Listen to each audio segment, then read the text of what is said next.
छापों में Shri cement group के काले कारोबार का खुलासा हुआ। 23,000 करोड़ रुपए से ज्यादा के फर्जीवाड़े के दस्तावेज जब्त कर लिए गए हैं। ग्रुप द्वारा प्रतिवर्ष 1200 से लेकर 1400 करोड़ रुपए का फर्जीवाड़ा किया गया है। तो कुल 23,000 करोड़ फर्जीवाड़े के डिडक्शन क्लेम करने के दस्तावेज बरामद कर लिए गए हैं। सरपंच, ग्राम पंचायत और स्थानीय निकाय से फर्जी एग्रीमेंट भी किए गए। फर्जी एग्रीमेंट से केंद्र और राज्य सरकार को भी चूना लगाया गया है।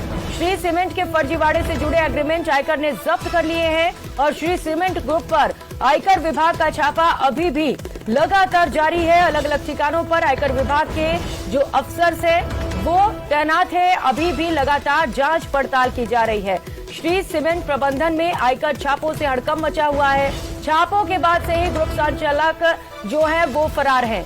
ग्रुप के मालिक ब्यौरा नहीं दे पा रहे हैं क्योंकि भारी संख्या में अनियमितताएं मिली है, जिसकी वजह से बेहिसाब देने में नाकाम है। ग्रुप के चेयरमैन HN बांगड़ हैं और वाइस चेयरमैन प्रशांत बांगड़ बताए जा रहे हैं। ग्रुप के अधिकांश निदेशक छापों के बाद से ही फरार चल रहे हैं।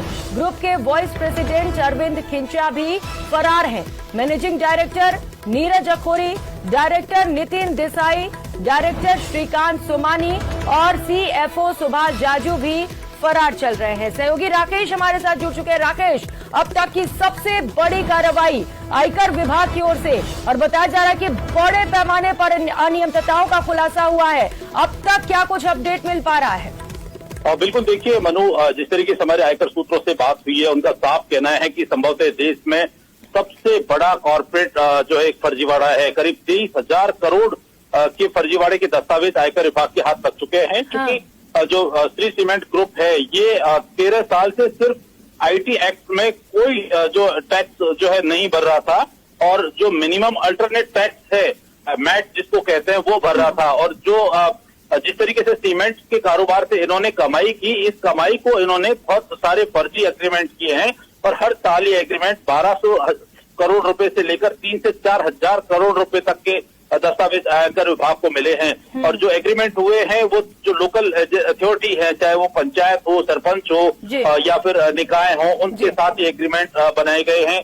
अब जब इन एग्रीमेंटों के बारे में जो इनकम टैक्स के जो अधिकारी हैं, लगातार गुड़गांव में जो इनका ऑफिस है DLF सिटी में, वहां पर से ये सब फरार हैं। और हैरानी की बात यह है कि किसी भी जो डायरेक्टर है उसने कोई अवकाश ना तो लिया है, ना कोई अवकाश की एप्लीकेशन लगाई है। और अब कार्यालय वहां पर जो कॉर्पोरेट कार्यालय है वहां पर नहीं पहुंच रहे, ना ही जवाब दे पा रहे हैं। तो अभी चूंकि कार्रवाई जारी है, कल से इनके महत्वपूर्ण दस्तावेज आयकर विभाग के हाथ लगना शुरू हुए हैं। तो ये निश्चित तौर पर देश का सबसे बड़ा एक फर्जीवाड़ा किसी भी कॉर्पोरेट ग्रुप का सामने आ सकता है। क्योंकि अभी दस्तावेजों की छानबीन जारी है, आयकर विभाग के अधिकारी मौके पर कार्रवाई में जुटे हुए हैं।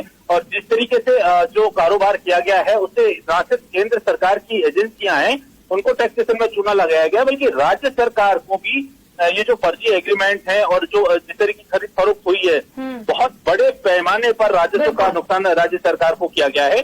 तो ये सभी राकेश, बड़े पैमाने पर अनियमितताओं का खुलासा, और यही वजह है कि जो मालिक हैं और इससे जुड़े जो मैनेजिंग लेवल के डायरेक्टर्स हैं या जो भी लोग इससे जुड़े हुए थे वो सभी फरार चल रहे हैं। हालांकि पूछताछ भी बेहद जरूरी है। ऐसे में अब देखना अहम होगा कि कब तक ये पूछताछ की जाती है, कब तक इन लोगों को बरामद किया जाता है। आप नजर बनाए रखिएगा राकेश, बहुत शुक्रिया तमाम जानकारियों के लिए। और बीकानेर के खाजूवाला